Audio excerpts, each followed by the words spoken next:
So welcome everyone to our second policy talk. My name is Andres. I use he and they pronouns, and I am the board chair for Portland for All.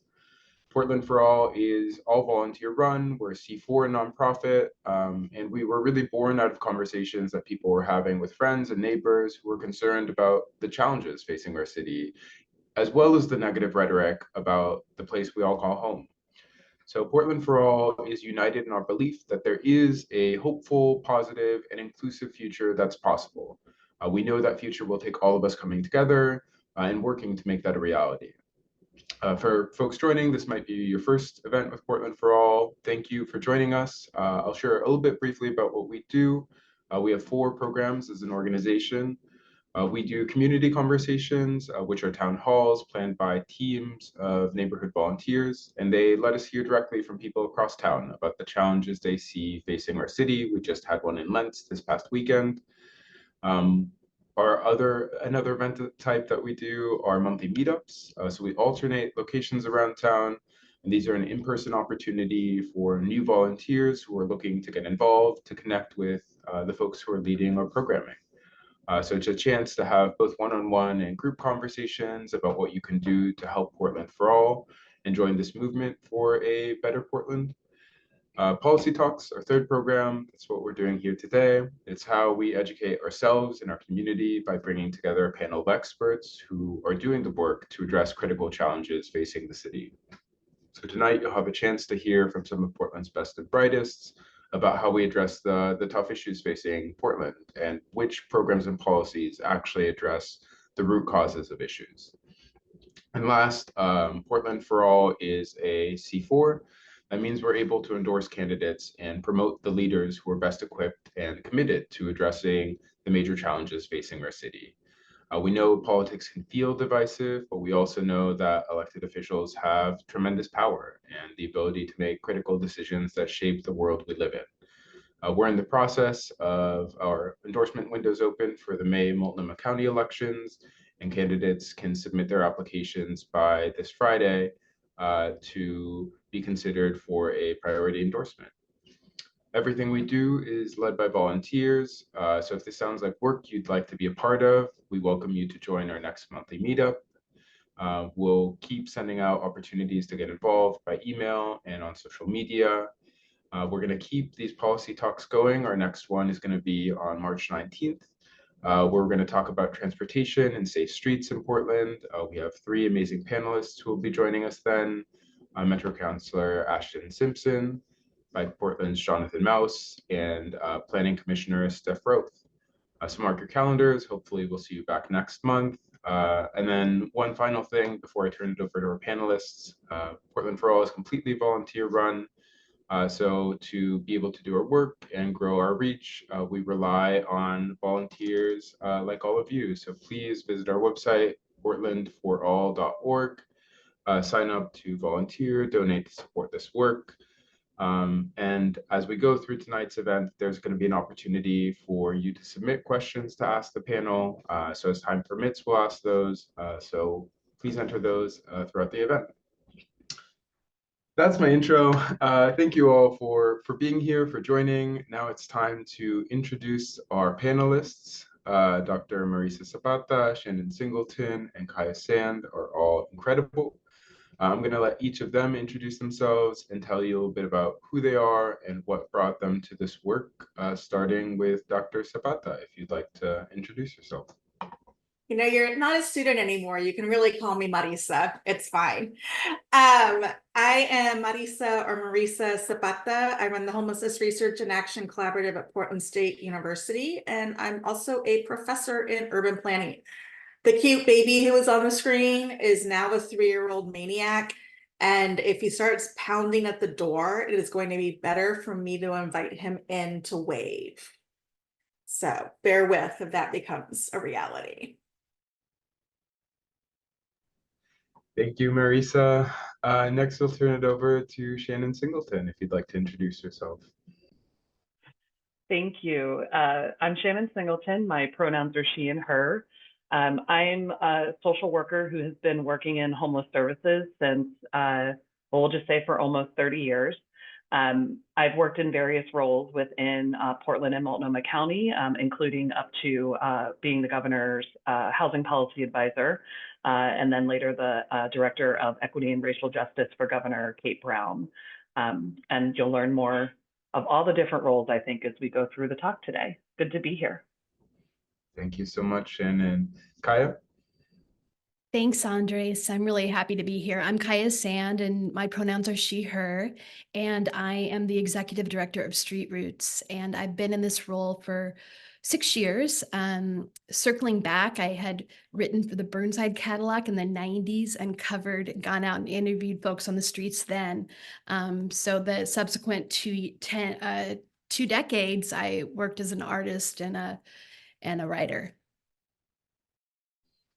Thank you so much. Really excited about all our panelists and all of you being here today. So we have a few preset questions that we're going to go through to hear from our panelists, and then we'll open it up for audience questions. So the first question really just grounding us, asking each of our panelists to speak to what you see as the key problem facing the Portland metro region when it comes to the crisis we're having of people experiencing houselessness. So what is the key problem or problems, and what should we keep in mind? Starting with Marisa.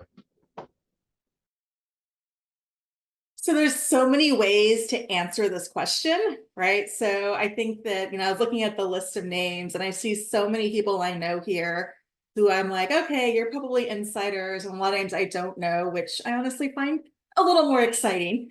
And so I think I'll start with the big talking point you'll hear a lot is that the issue that we're really facing is the lack of affordable housing. It's really, of course, just an overall issue of the lack of housing in the region. If you look at the state numbers and metro regional government, we are short tens of thousands of units of housing. And that has just created an intractable situation.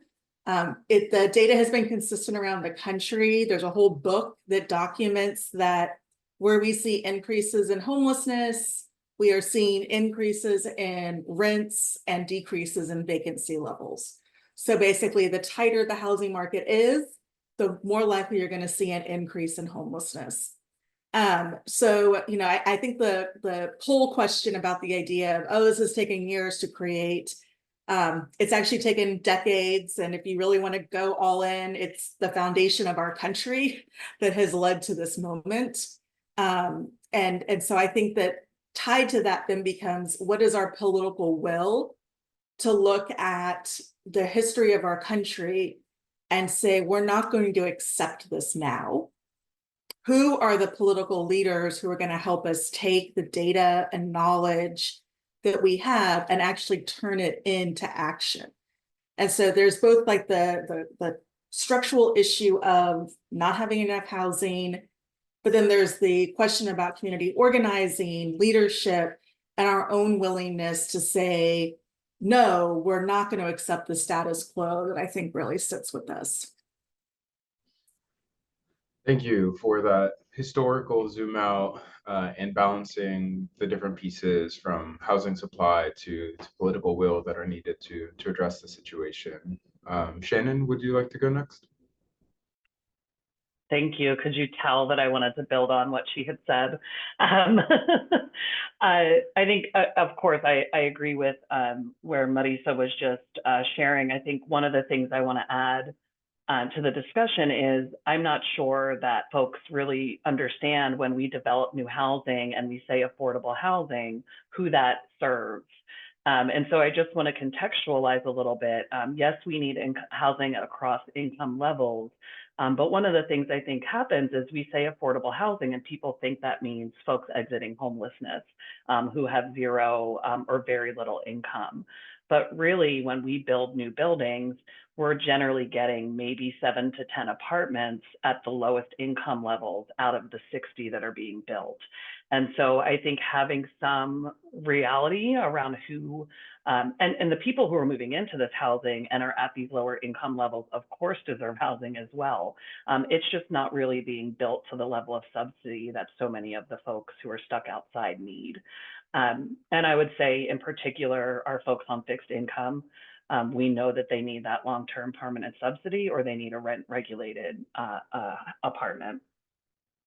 The other piece I would uplift here is we have people who touch our service system in different ways when they're connected to clinics or healthcare or stuck in the criminal justice system, and we don't necessarily bring services to them. And that, to me, is a place that we're missing the mark, where if people are already engaged in our governmental system in some way, how can we then make their housing journey quicker, as opposed to then trying to wait for them to fall out of that system as well and engage them elsewhere. Thank you for that, and balancing the recognition of specificity and who we're building housing for, as well as the points where folks might be receiving support and then lose that support for different reasons and go without the support they need to be housed and stable. Kaia, what would you like to add to the conversation? Yeah, I'll build off of what both of them said. And I'd like to just say this really clearly, as hopefully what you can take away from my comments is that what we're ultimately looking at is this gaping chasm between income and housing cost, between income and housing cost. And as long as we have this, both have to be propped up and subsidized. And I'm not sure if this is the book Marisa was alluding to, but with how some of you have read Homelessness as a Housing Problem and really saw that correlation between housing costs and homelessness. If you try to do the same correlation between poverty and homelessness or between drug use and homelessness, you don't see that same correlation. So it's really housing cost and that correlates with homelessness. It's not to say that the other two aren't part of it.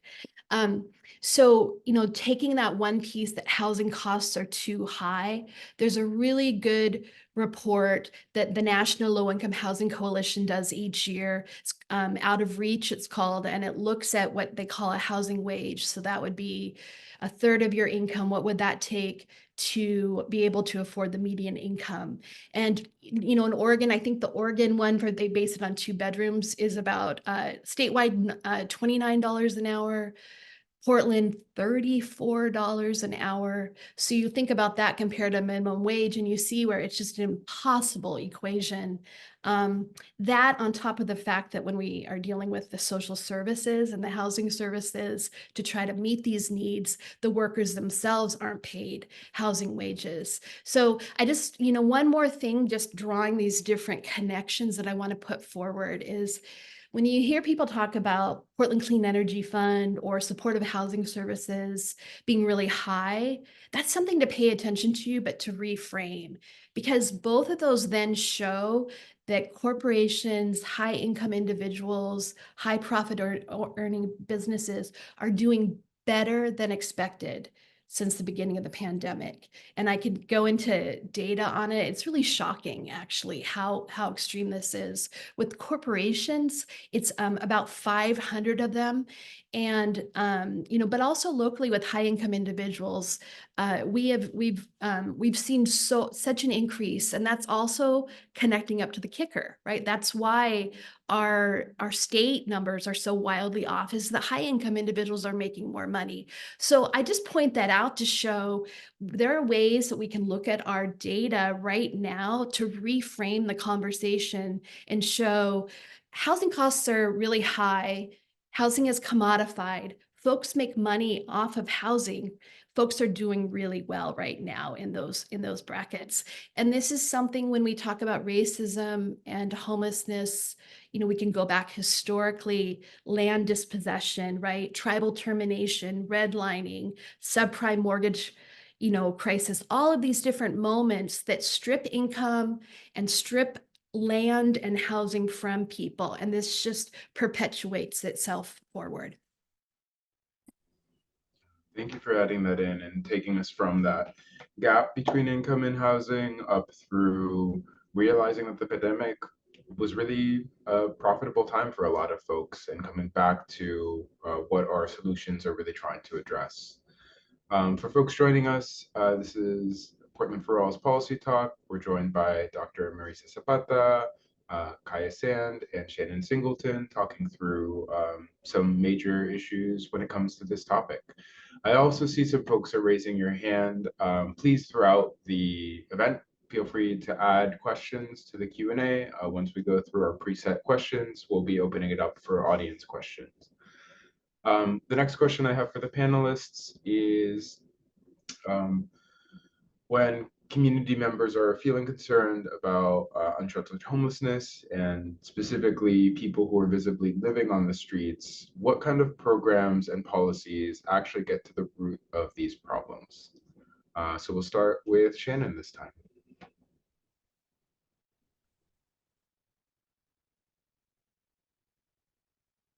Sorry about that. So I think there's a couple of pieces, and this came up in an article this weekend around the Multnomah initiative around housing folks quickly. I think one of the things that we don't do is adequately fund services that we know work.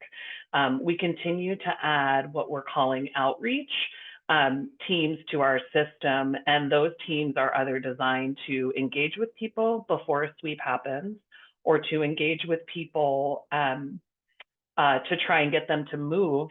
Maybe a sweep's coming in a couple of weeks, or it's been designed where they're setting up shop to try and do really rapid housing placement.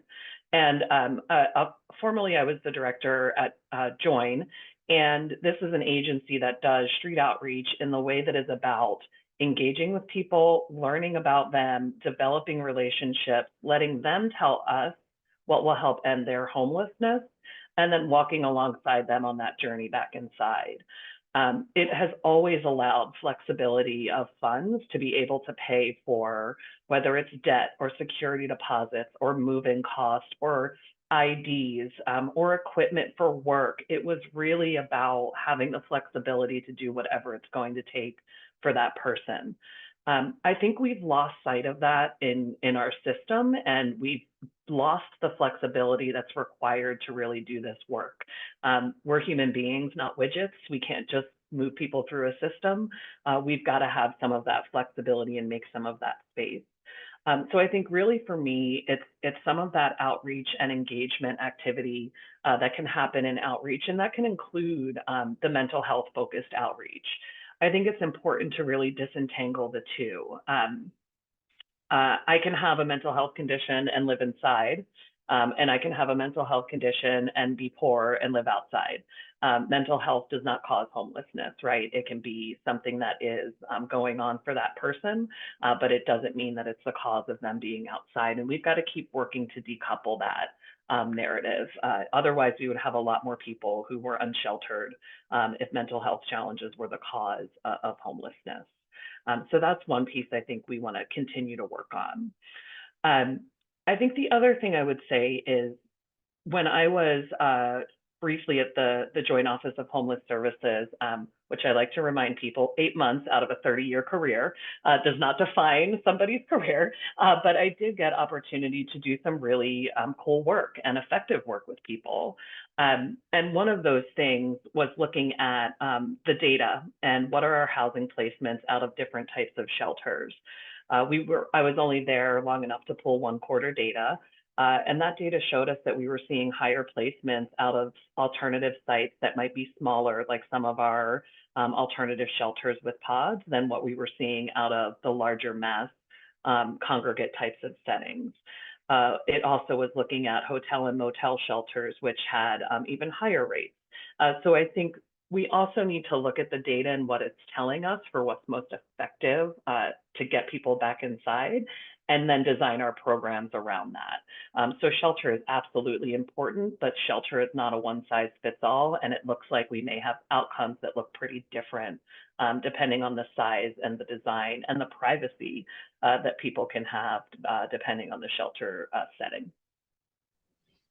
Thank you for that, and kind of drawing our attention to the need to fully fund what works, looking at what's actually effective and backed by data, like alternative shelters and a variety of shelter options, and then separating out. We know we're experiencing multiple concurrent crises, and understanding that they intersect but are not the same.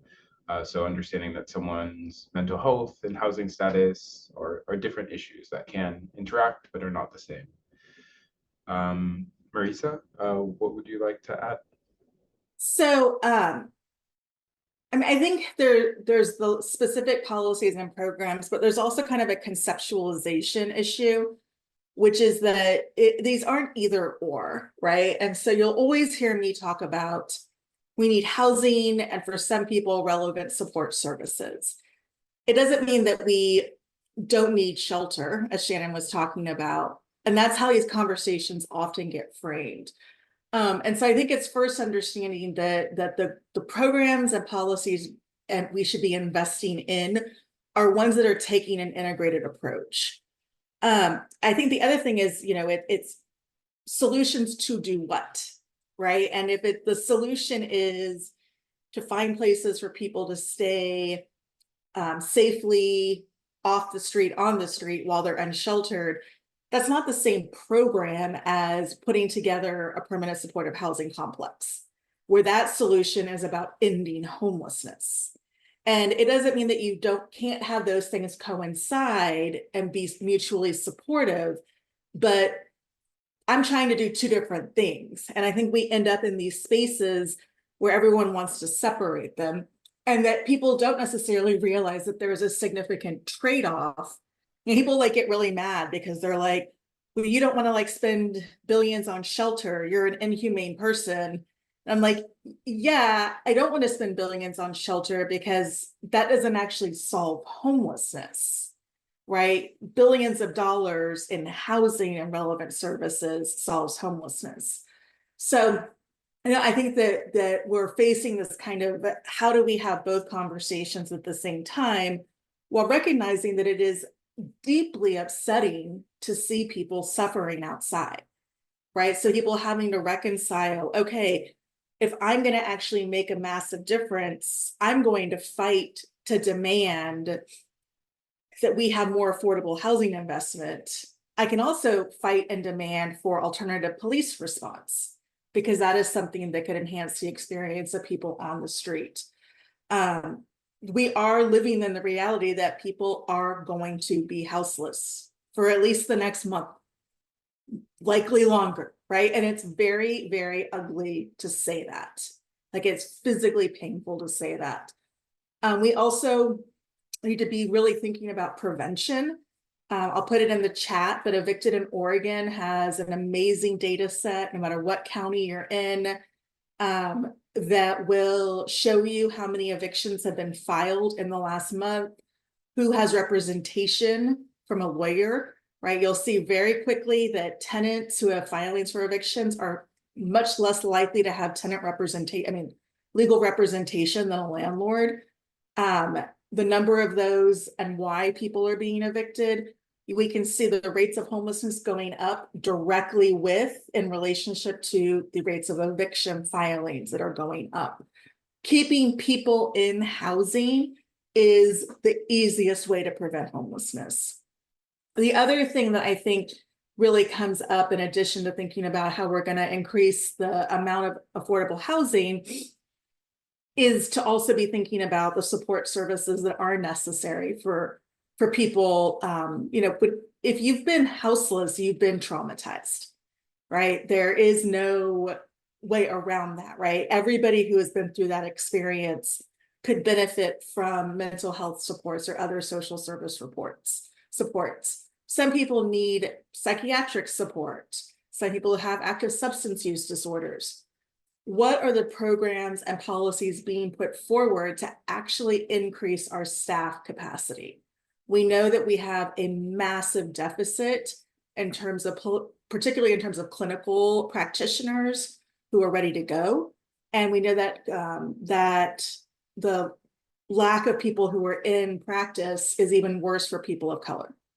And so we end up in these compounding spaces where if we don't actually get the staff moving forward, we aren't going to have the full range of supportive services. So if you hear of your universities trying to put a program together, maybe you are a retired counselor out there, let's get your license. Let's do it. That's not really a program or policy. That's an individual response. But thinking really about to me, that's the harder question. Everyone's like, oh, housing is so complicated. I'm like, housing is not complicated. just like hire some people and go build some stuff. It's actually much harder to imagine bringing up a workforce and supporting that workforce and making the structural changes in the workforce that is necessary to actually bring people forward to participate. I have a lot more I could say. I will stop there. I'm getting really encouraged because there's all these little fun emojis floating around. I'm like, yeah, they like me. We love the audience participation, and thank you for walking us through both that need to balance systemic solutions and a humane response, as well as bringing us back to one of the questions we started with, which was, what problem are we trying to solve? And understanding that different solutions are geared to address different things.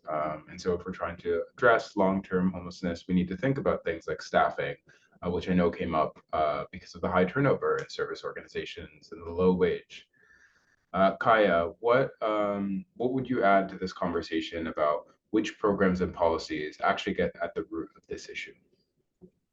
Thank you. Yeah, I'd like to build on both of them again. I think, when Shannon was talking about outreach and going to where people are at, I'm always astonished by how little is designed for people's own agency. The fact that people experiencing homelessness, they manage to survive what's nearly impossible, and yet they're distrusted with their own lives. And, I see this again and again. I see how hard it is for people to have to navigate all of these systems. There's so many gaps and questions and obfuscation, and folks, it's almost like they need a bachelor's of surviving homelessness conferred on them. And so I think just every single thing should be designed with the idea that it should be able to be accessible to the people who need it. And, I think about this from, digital equity. I think a lot of us really learned this in the pandemic when we saw school kids left out of education. Well, the same is for people who are experiencing homelessness. They have to access services. They have to get on lists. They have to apply for Social Security and disability through the internet. And, that is something that we're working on right now with Afro Village to get across Old Town. But it's all these different areas, right, of making it really difficult, not going to where people are at with the information that they need. And I just, with that, then there's all these barriers to things like federal benefits. Matthew Desmond wrote a book this last year on poverty in America, and he estimated about $140 billion are unclaimed by people with little to no income. He's counting food stamps, unemployment insurance, government health insurance, SSI, on and on. So there's so much people can't even access. And I think about that locally. I think of the coordinated access system that, you have to find the right organization that can get you on the list. It takes an hour of questions. Most of them are not going to pertain to your own life. You might need to try to guess at what example or what answer you need to give to get the highest ranking. And then you might go through all of that. And because that's really for folks who need support services, you might find out that you don't get any housing from going through that. So it's in instance after instance after instance, we make things too hard. And with that, then I would like to add a piece about courage, government, society. The fact that we have to, move faster, have more urgency with the funding that we have. There's going to be mistakes. And there has to be space for that, because I think about like the Behavioral Health Resource Center that's downtown in Portland. That's designed really well for meeting people where they're at, because once they go into the living room, each layer up, you can get higher and higher level of services for mental health. But there were problems when it first rolled out a year ago. There's a lot of negative press. There's a lot of fear around it. A year later, they have a lot of success, but we need like 15 of these, right? This is kind of fulfilling the promise of community mental health that goes back decades with deinstitutionalization. But when things just are hard, it's really hard then locally for our government, supported by society, to have the courage to keep going. Thank you, Kaia. And for really getting into what are some of those barriers that folks experience when they're trying to access information and services, and thinking of the whole like arc of how we think of what people need and how to support people and how government systems play into that. Welcome to folks who are continuing to join. We're here with Dr. Marisa Zapata, Kaia Sand, and Shannon Singleton in our policy talk around homelessness. For folks who are raising their hand, we welcome you to add a question to the Q&A. We have 2 more prepared questions, and then we're going to open it up to audience questions. And to continue on that theme, our next question is about the historic funding increases. Portland passed a affordable housing bond in 2018. The Metro region followed up with a housing bond in 2020, and then a supportive services measure in 2022. And so as we look at all of those together, all of this historic funding, why are we still seeing so many folks living outside right now? And we'll start with Marisa for this one. Well, we're dealing with inflow, meaning people who are becoming houseless to a degree, but not as much as we need to, right? So there's more people becoming homeless than we're going to see people being homeless. I really want to say that the supportive housing services measure, the Tri-County measure that passed, is something that everyone in this region should be so proud of. It is, if not the largest, it's the 2nd largest per capita fundraising or revenue raising for supportive services in the country. So we have really led with saying we recognize this is an issue. And in particular, we recognized that the need to actually have flexibility in how that funding happens. That said, that money in the affordable housing bond are not the full bucket, right? We did a report that looked at 2017 data, and to give everybody a place to live with an estimate of who would need more advanced services, it was billions of dollars, right? And so we're going to see people who are houseless because, like we've talked about, it's taken decades to get in here. We don't build it out overnight. But that's also part of it. We are willing to accept that this is taking a long time. And I actually categorically reject that it should be happening this slowly, right? And I want to also emphasize that seeing people outside is a terrible metric for the amount of homelessness or how many people are being housed. So the number of people who are living outside that you can see, because again, outside means a lot of different things, is a very small portion of the number of people experiencing homelessness. So the Tri-County point in time count for shelter and unsheltered was 6,311 people in 2023.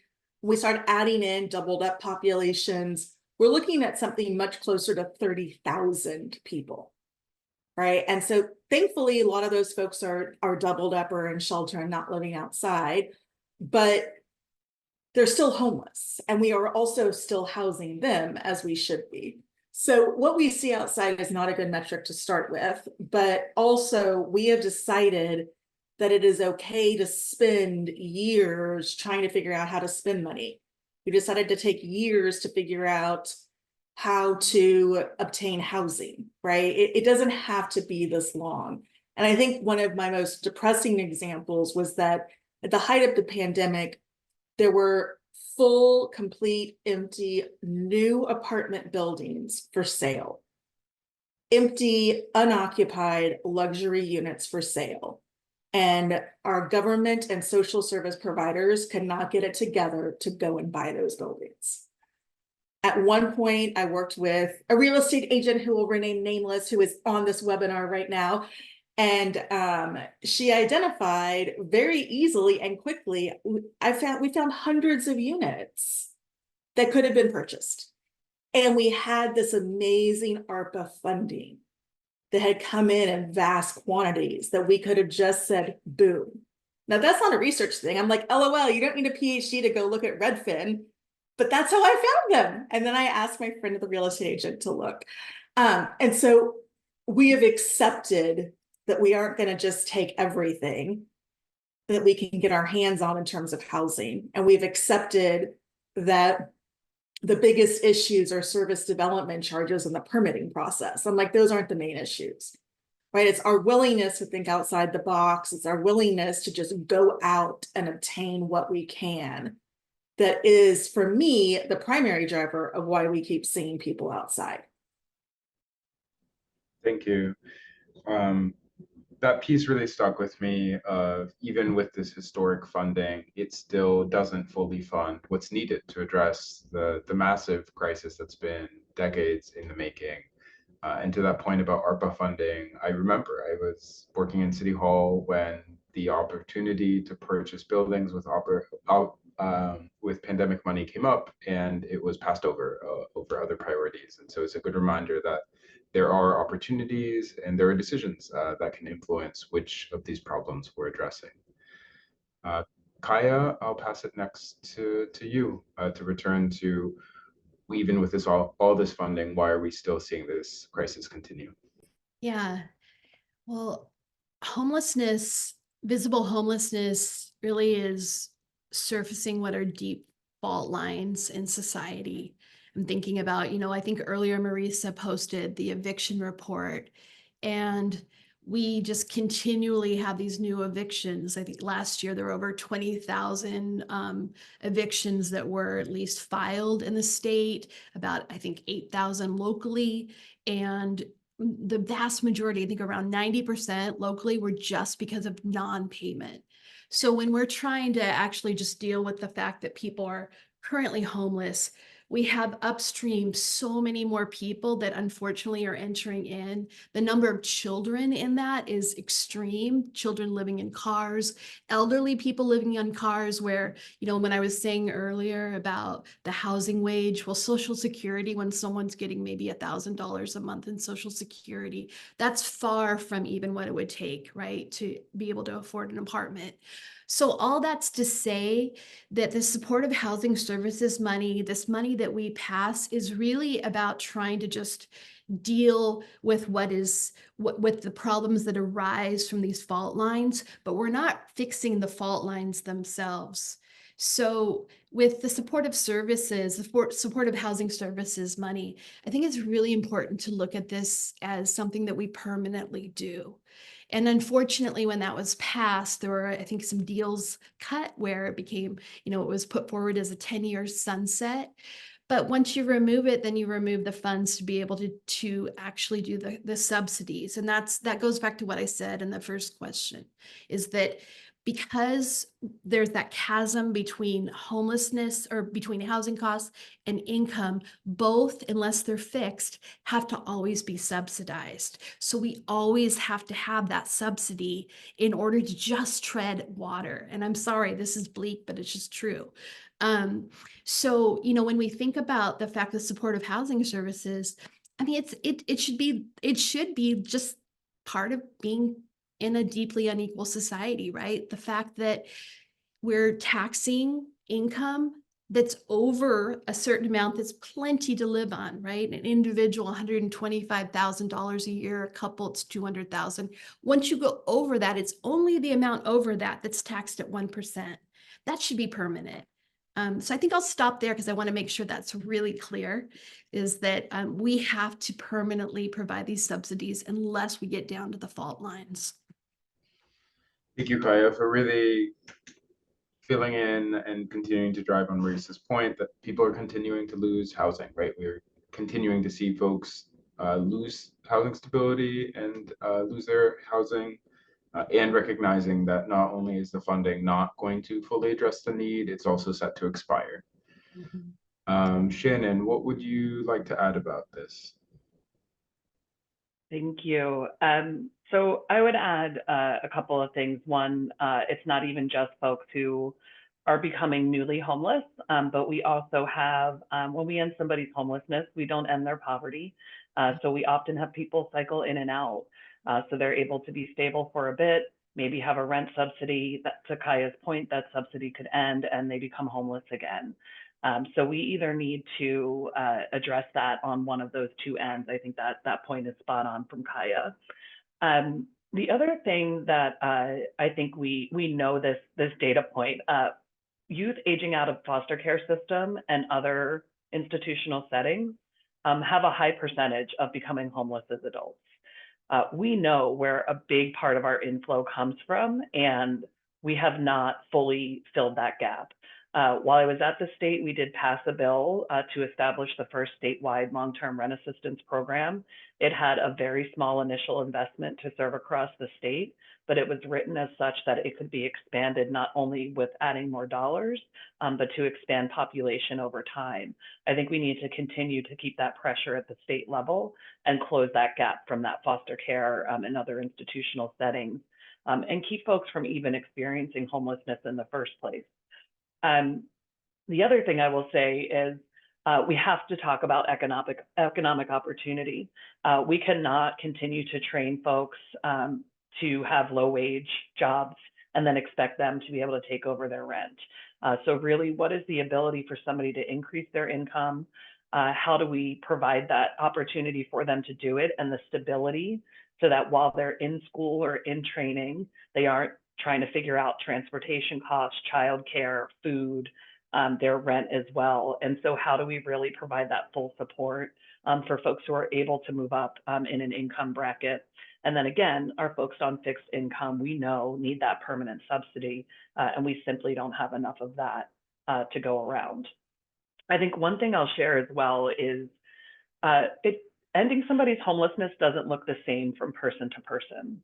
And a story I like to share is we had a client at one of my agencies where they kept getting apartments, but were struggling to maintain the apartment for the long term. And in having conversations with them, we then learned that part of it is the voices that they would hear. And they could manage their voices without a lot of external support. But what was hard in a big apartment building is they could not discern if the voices were theirs or if it was the neighbor saying these things about them. And so what we did was figure out that we could actually have them in a mobile home park with a trailer, and then they could walk around their unit and see that the voices were theirs, and then they were able to manage responding to those or how they wanted to navigate those. So I also think we get too stuck on what type of housing folks need, as opposed to really, again, letting them tell us what will work best for them to be stable and safe for the long term. I think that piece is so powerful of really listening to folks with lived experience about what they need, because they are the ones managing their lives and who have the best perspective on what support they could use, as well as holding that systemic piece of housing doesn't address poverty. And we need to think of, again, what is the problem we're solving and how some of these systems and solutions can keep folks from having economic opportunity and advancement.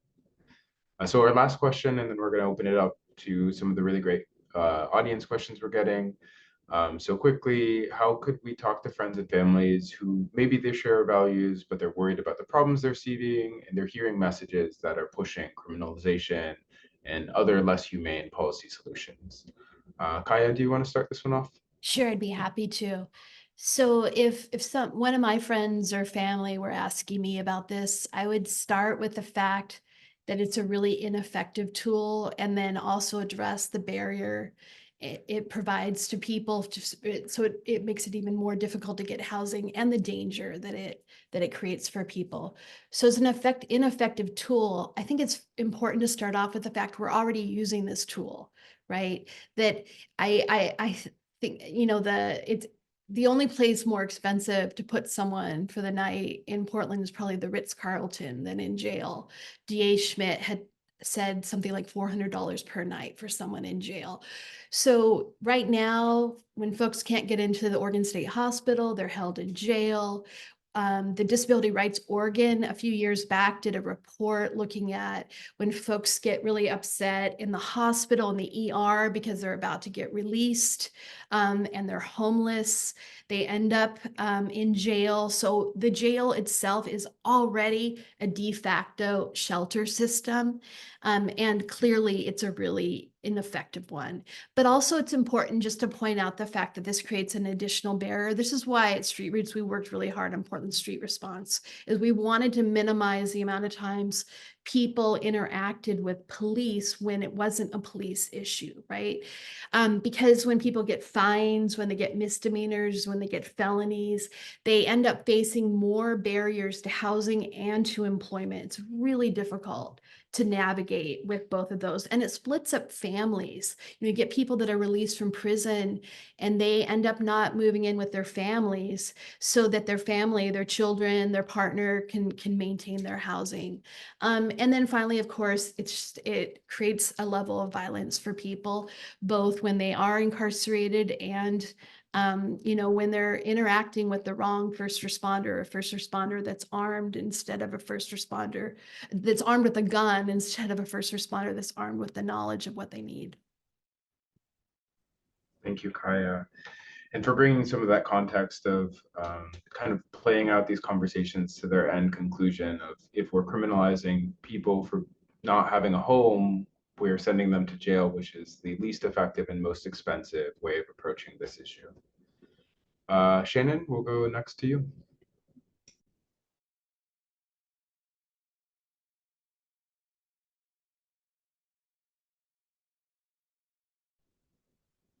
Thank you. Sorry about that. I think to Kaia's point, and I will drop this in the chat in a moment here, but we actually have a local example of this. We had a study done with Bud Clark Commons about the cost effectiveness of the model and the decreased cost to the healthcare system by housing folks. So we had a lot of will behind that site. We had funds go into building the site, and we had funds go into providing those ongoing support services on site. That happened once in our community. And I think there's been a narrative that suddenly housing first doesn't work.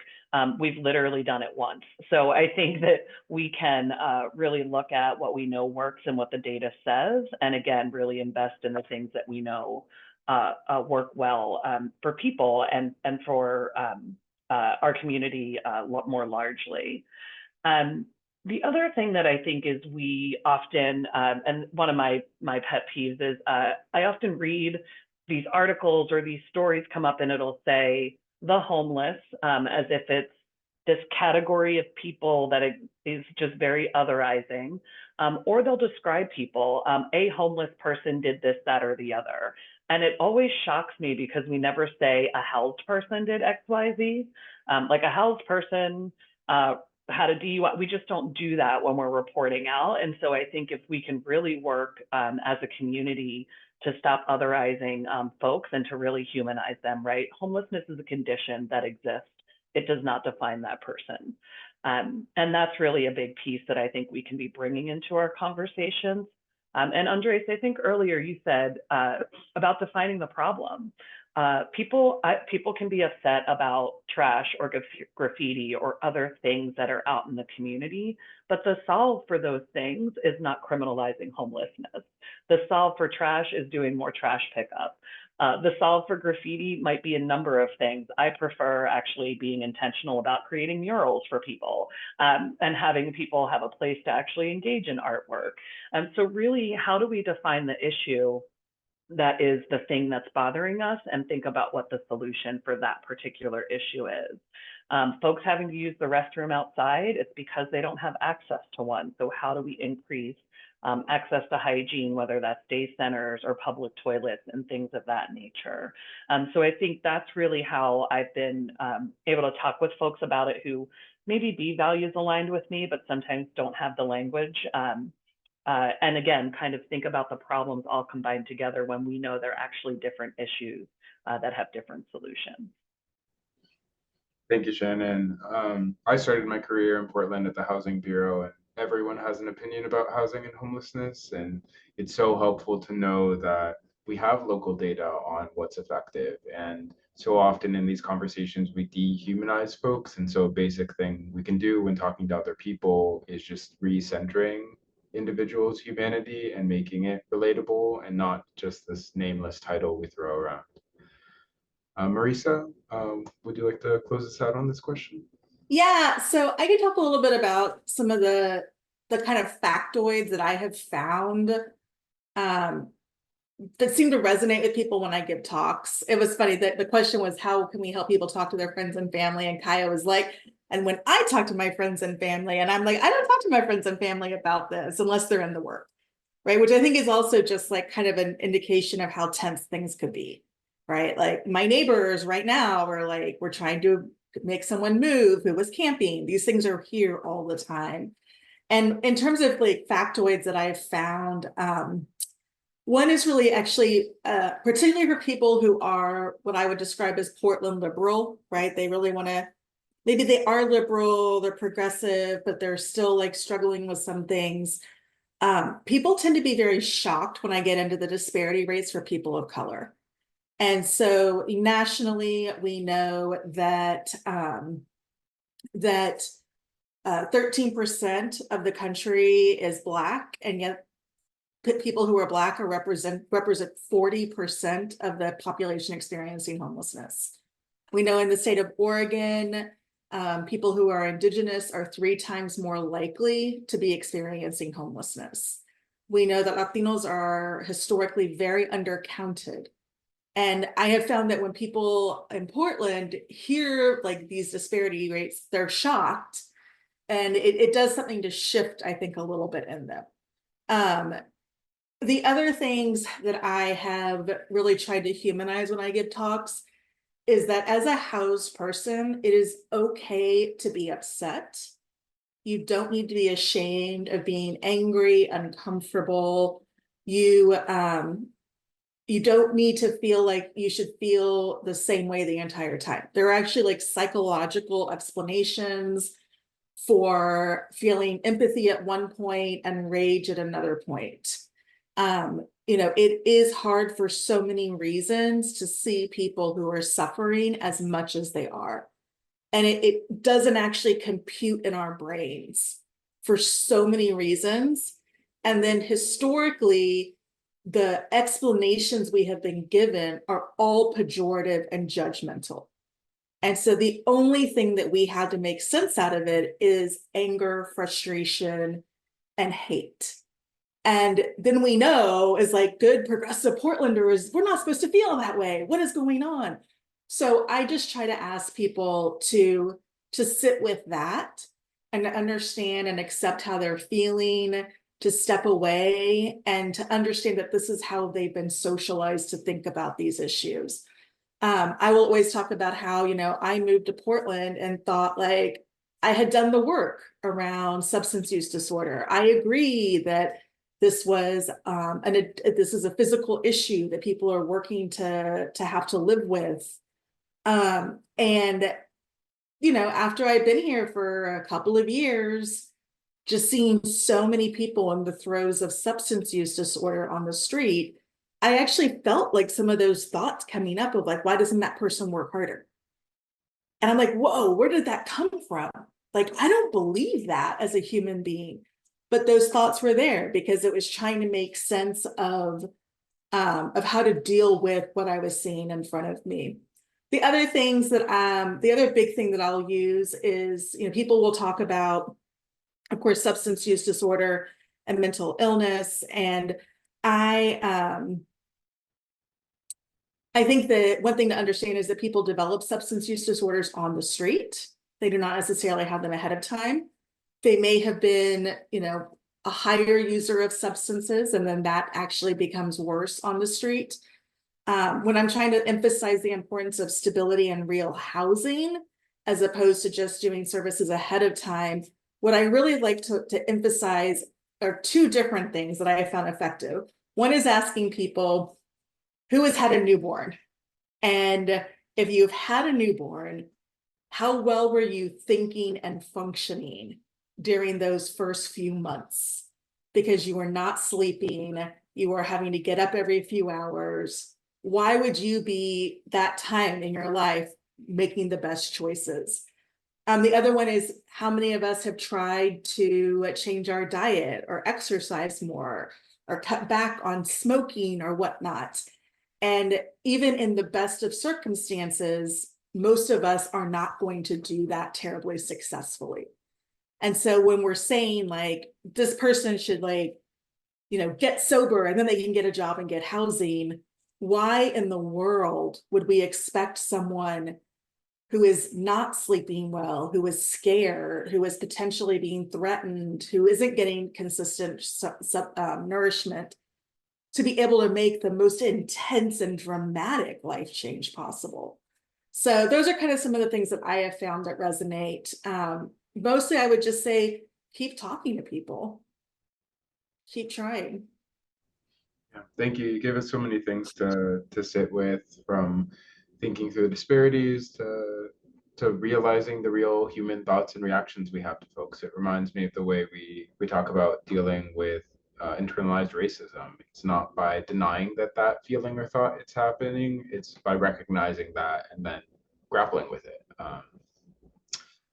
So those are all prepared questions. We have a lot of really great questions from the audience, a lot of really good questions from the audience. And so we're going to try to go through these fairly quickly. As people have something they want to jump in on, go ahead, but don't feel like you have to speak on every question that comes up. So the first question we have is, how do the state, county, and city coordinate their various efforts when it comes to houselessness? It seems like they don't work together, which results in a less optimal use of funds. I'll jump in here. I think that I would say historically there has been a lack of coordination, but to put some context around it, the state for a long time was required to do formula funding. So the funding only went to community action agencies throughout the state. And so their level of engagement with providers outside of those specific entities was minimal, if any at all. So I do think we've recently made that change because community action agencies are primarily dominant culture organizations. It was a racial justice issue for the state to actually start funding culturally specific providers. That law did pass. Those changes are happening, and I think that creates more ability to work with the state. When I first went to the state, I said to the director, why would I ever come to your meetings? You didn't have anything to offer me as a provider. And so we were missing that ability to connect. So I can't really speak to what's happening today, but I think we laid some groundwork for things to look different. And I do think that ongoing coordination is absolutely needed so that we're not being duplicative and we can actually leverage funds to get a bigger bang for our buck. Thank you. Our next question, I feel like Kaia, you're positioned to answer this one well. What's the current status of expanding the funding for Portland Street Response, specifically to achieve 24-hour coverage, and is something holding it up? Yeah, thank you. I'm really happy to answer that one. So Portland Street Response is really, for the last 2 years, has been funded at nearly $10 million, but most of that has been absorbed into the Fire Bureau, and we don't have a lot of understanding of what happened to it. So I think it's important to start with that. And just the fact that if we wanted to go 24/7, we need to be working with at least $10 million. They're talking about a whole lot less than that. And Commissioner Renee Gonzalez put on the table to take away $3 million to put toward a deficit in the Fire Bureau because it's been mismanaged in terms of overtime, something that he could have really gone after early on by providing a different staffing model. So it's really important that we locally push and say that we need Portland Street Response funded $10 million at least, and that it should go 24/7, and that funding should be protected from the Fire Bureau. That's responsible budgeting to make sure that the line item is protected. And ideally, as we look at the new form of government, that it's nudged over from the Fire Bureau, which it's been grafted onto as a way to grow, which has, been overall, I think, a pretty thoughtful approach. But in the long run, it should be its own co-equal branch of the first responder system under the new public safety division of the city government. I've thought about this a little bit. Thank you, Kaia. This is why we have experts on our panels. Our next question is asking for some things that Portland or the county or state have done well in recent years to get people successfully housed. So I know a lot of ideas have come up throughout the talk, but in case any of our panelists have any other promising practices or good examples that they'd like to highlight. I would just add that it's important to note that we house thousands of people every year. So there is success happening. It's just about really leaning into what we know is working well. And I think we've spent time, so I won't belabor it here, but I want people to still be able to hold on to some of the fact that we are still housing thousands of folks, even though we know the issue is still a really big problem. And I think oh, sorry. Go ahead, Kaia. Okay, I just want to add too with the supportive services that sometimes it gets confusing because there's a lot of kinds of services, but that we have long-term rent assistance in that. I like to call it a Bobby voucher after the late Bobby Weinstock who dreamed that up. And it's something that we could put, it's basically like a Section 8 locally. So it's a way to stably support someone in housing over the long term rather than the short term. And so we should just use that more. The other thing I think has been huge is the investment in culturally specific providers. That is, that's happened over the last decade. And I think we're just really starting to see the effects of actually putting money and support into the providers who look like and culturally are fluid and fluent with the people that we're trying to serve.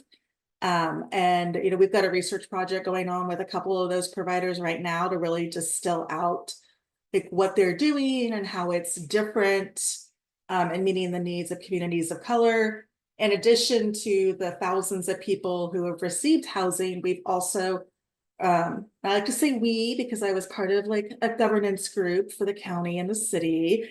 And there's been so much money put into prevention. And while it's not enough and the legal rights are not sufficient, again, we do have to celebrate that so many more people would be unhoused right now if it wasn't for the efforts that have been going on. Thank you. Yeah, I really appreciate the balance between recognizing that a lot of good work has happened and also trying to hone in on like what are those really promising practices that we need to continue investing in and lifting up.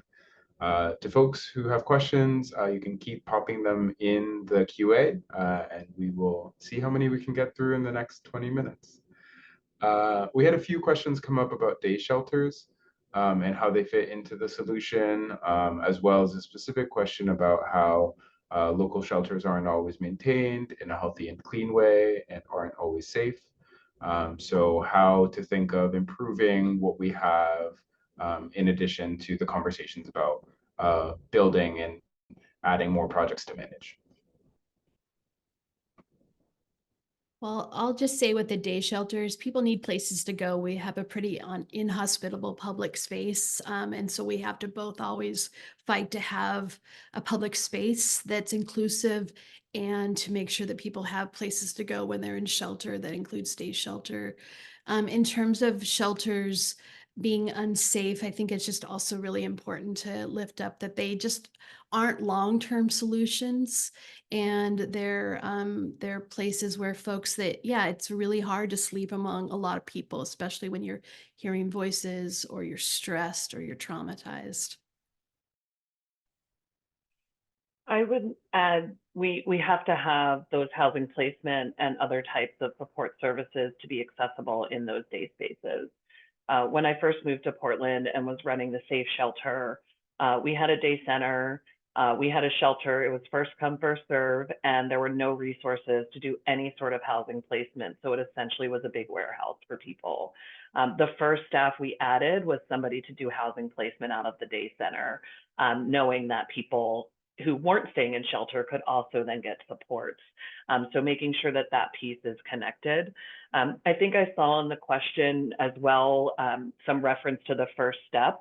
And I just want to remind people that not everybody needs to go through shelter to be successful in housing, that we still want to be doing that direct from streets housing placement, as well as having those safety off the streets and shelter options, whether that's day and or night shelter. Thank you. I'll name something with some of the questions that are coming in. We were intentional in recognizing that when we're talking about homelessness, it's a really big issue. It's a really systemic issue. There are so many different pieces we could talk about. We're intentionally having today's conversation really focus on homelessness and people who are acutely unhoused. And in April, we'll be having a follow-up conversation on housing production that will deal more with market issues. We know they're interconnected. We're not saying they're separate issues, but there are some questions that are coming up about housing productions and strategies for that. And we'll have a whole conversation about that in 2 months. So please tune back in. Our next question is, we have some program specific questions. So if folks have thoughts about small scale ideas like safe parking programs and whether those are actually effective, and how decision makers should think of those as part of the spectrum of different solutions to stable housing, or if they should be focusing on other interventions and solutions. Yeah, so I'm again going to say effective for what purposes? And I'm going to emphasize, because I think it matters rhetorically, that things like safe parking are not housing, right? It's not a solution to homelessness. And as Shannon was just saying, these aren't spectrums, right? There's no reason that someone needs to go from a tent to safe parking and then to like a congregate shelter and then a motel, and then they can have their housing. You can go directly from any of those things to housing if we have the right organizations doing the work. We will have a report out in a few weeks that's looking at some of these different kinds of alternative programs. Safe parking is nice because it's not very doesn't cost a ton. You can run it at night only. You can put out porta potties and so forth. So that's like that's an easy one to do. I think again, though, it's like, are you going to give everyone a car? Right. And there's been this whole discussion. Maybe we should give everybody who's houseless a tiny mobile home. And, it's, I think, really trying to think through, what are we trying to do? I am for more of these short-term shelter options that we can do immediately, right? That isn't going to take a year fighting with neighbors to get something open, although safe parking can take forever to get open. But yeah, I mean, I think it is, anytime we can provide more of a protected space for someone, that is always going to be better than something not that they want to try to live in. The things that we found the big difference in, if you're thinking outside of cars, is locking a door. So being able to lock a door is really important. And then the more access or even just personal space around bathrooms and kitchens, the better that is, right? So you start to see, oh, wait, we're actually in an apartment very quickly. But at least if you can start with a door somebody can lock to be able to sleep someplace. So those are some of the things that come up in the research. And just building off of that idea of perhaps a easier model to achieve, when we look at September 2020 and the fires, Clackamas Town Center transformed into exactly that, a safe parking space just immediately, and had a lot of different resources. And that was just a matter of political will. And I think PSU did some follow-up studies and showed folks who were houseless because of the fires immediately had better acceptance or affection from the public than folks who have been homeless before the fires. I want to say a couple things on this too. Sorry, Andres. This one, we about 10 years ago had many churches throughout our communities offering to do safe parking programs, and there was so much pushback about having 1 or 2 cars in a parking lot where folks could sleep, where they could have access to the church for hygiene services, food, and things of that nature. So I encourage us to really, as we're thinking about talking with friends, family, and neighbors, those sorts of interventions, not everything has to be a grand scale. And so how can we support those sorts of things when community is stepping up to say we can offer this support? The other thing I'll add is the county-run safe park sites now were actually land bank opportunities. And so I think we can continue to look at how do we purchased that land while I was at the joint office, and we knew it would have opportunity for future affordable housing development. But the crisis need right now was Safe Park opportunity because we didn't have one in our system. And so I think how can government be thinking about both short-term and long-term solutions in one sort of intervention? Thank you all. Our next question, legislators are unfortunately right now trying to recriminalize low-level drug possession and use, which would unfairly impact homeless people, people who do not have homes. People who have homes will not be targeted. It will be homeless people. So how can they be protected from this?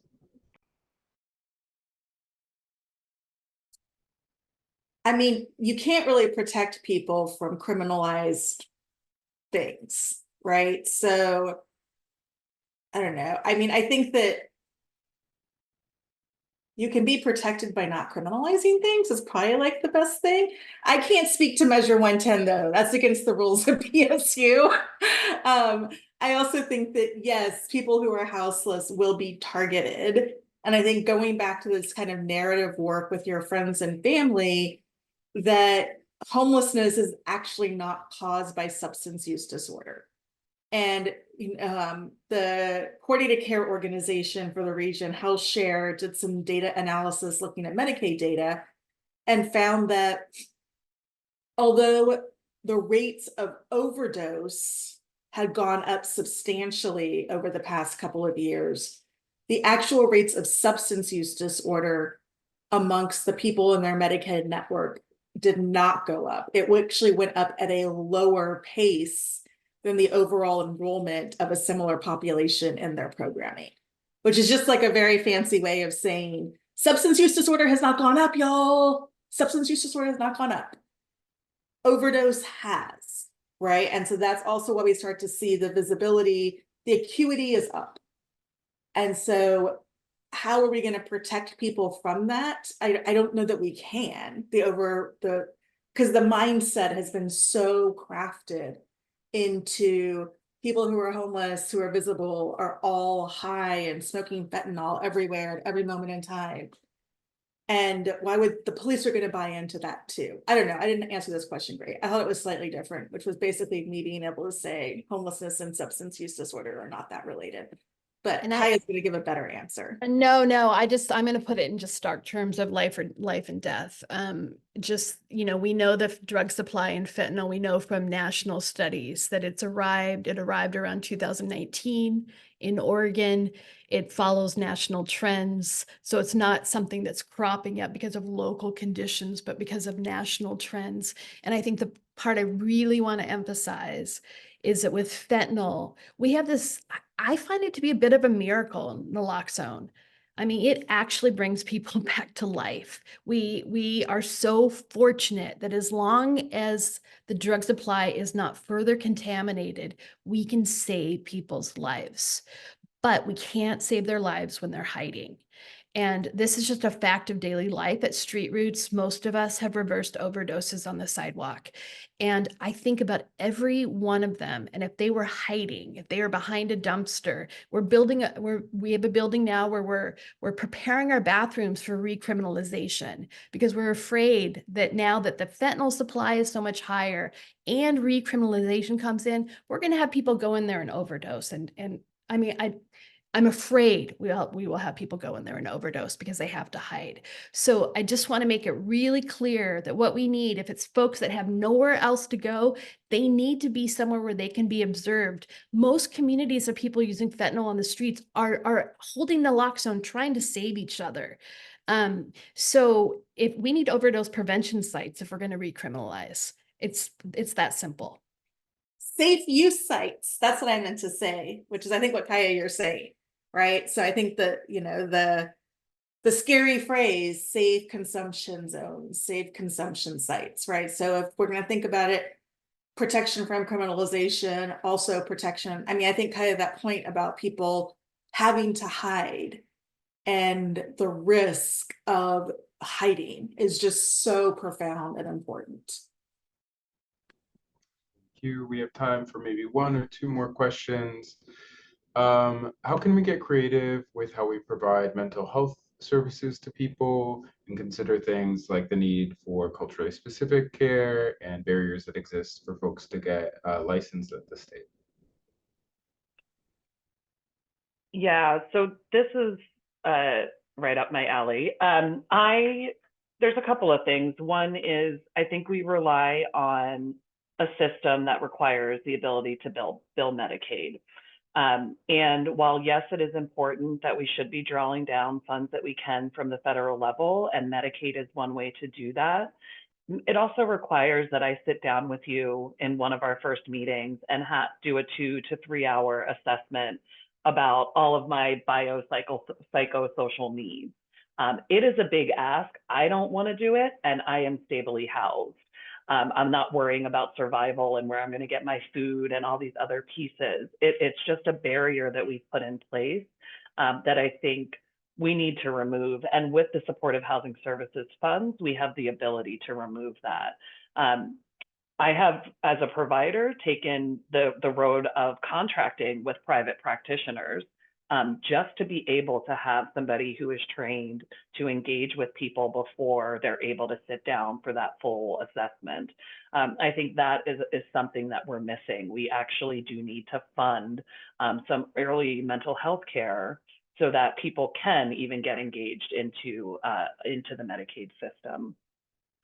The other is, I think that we underutilize peers and peer staff. And when we think about homeless services, oftentimes peer staff are thought about in the addiction sector. And really, how are we thinking about peers around the axis of homelessness and peers around the axis of mental health recovery or mental health supports? And what are the ways that we can incorporate that work into our systems? Again, we tend to have these kinds of silos. If you get connected with this specific agency, you can get this kind of health care or this kind of mental health care. And I think that there's ways that we can really create a system that is more integrated, so that as opposed to the person having to try to find all their things, we're bringing those things to them wherever they enter that door.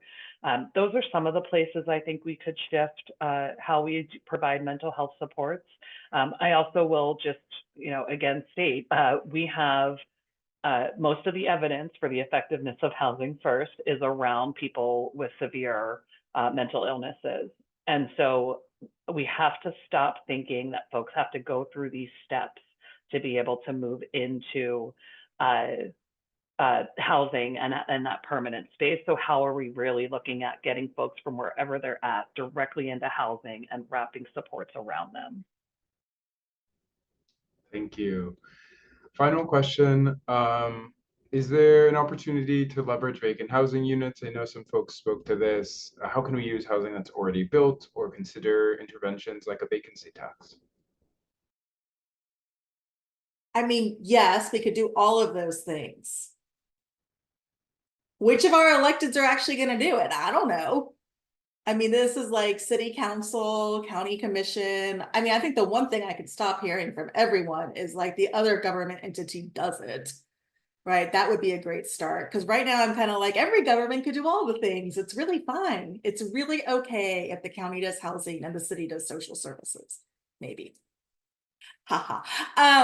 But I think that also it's the service providers, right? We have heavily invested in I saw someone say we have more service providers in other places, which is true. But we have people who are very locked into their models for good reasons and for bad reasons. So if we're talking about how do we leverage things that we have not done before, we also have to be thinking about how do we leverage existing organizations to actually do different things, or what are the different organizational arrangements or ways of thinking about how programs get administered that we need to be doing. Kaia mentioned the Afro Village project, right? So that's a project that Laquita Lamford has been running, and I actually don't know where it's evolved to, but early on there was this thing of like, we actually think about different things, community trusts, tenant ownership, right, of property. One of the things that Shannon said that I think is so powerful, that just makes me crazy, and this actually came up with Portland Housing Bureau when I was trying to get them to buy buildings, And they were like, those buildings don't meet our model. We would have to do X, Y, and Z. And I'm like, why don't you just buy the housing and then we can see who can use it? Because I'm sure there were some people who could use it. But the idea that there are other places in the country that are buying single family homes and they are giving them to poor people. I know that is horrifying to think about. What? Why would you do that? Well, you know, there are some people who shouldn't be living in apartments, particularly the ones that have less investment put into soundproofing, like Shannon was talking about, trauma-informed design. I can tell you, like, there's a lot of people who'd really like a single family home. I mean, they're delightful. Duplexes, row houses. So it's both thinking about what are we not doing to get more units online? What are we also not doing to think about the organizations that would manage them and pushing those organizations as well? Kaia's laughing because she knows we've had these conversations where I'm like, I'm mad at everyone. That's No, it's real. a perfect way to end. I'm just like, let's expand our social imagination. Let's build the world we want to see. So thank you, Portland for all. Yeah, no, thank you. And thank you all for being a part of it. As we close out, how can folks stay connected to you, follow your work, stay involved? Shannon, do you want to start? Absolutely. So folks can stay connected. I'm currently running for County Commission for District 2 for Northeast Portland, and would love folks' support. They can find me at shannonsingleton.org to get involved in the campaign, to have a conversation and talk further, and to volunteer or participate. And of course, because it is an election and it's politics, to donate money so that I can effectively beat my opponent. Thank you so much, Shannon. Kaia, how can folks stay connected to you and the work you're doing? Find your Street Roots vendor. They're all over town. Talk to them, support them, read the paper. Jeremiah Hayden, one of our reporters, is right now reporting in Grants Pass, getting ready for the Supreme Court. We have an Indigenous Affairs reporter who's doing just incredible reporting. So read Street Roots. And I'm going to be writing about some of the things I talked about tonight in my next couple columns. Thank you so much. Marisa, how can folks stay connected to you and your work? Don't send me an email. That is like the worst way to try to connect with me. I've got an internet site. I mean, some of y'all are laughing emoji out of real knowledge. We got a website. If you email me or at atrac@pdx.edu, we have a newsletter listserv that goes out. We're going to be hosting a research symposium day in April, the end of April, which I'll announce. So come hang out with us. And it's a great excuse for those of you who have 9-to-5 jobs who want to break. Come hang out and listen to talk about more research stuff about homelessness. I love that. Thank you all. And everyone who's still listening, you can stay connected to Portland for All by following our email and social media opportunities. Come to one of our monthly meetups, become a volunteer who helps get engaged and plan events like this and lead our work to craft a more hopeful future for the city. Thank you everyone for tuning in and for staying committed. Take care.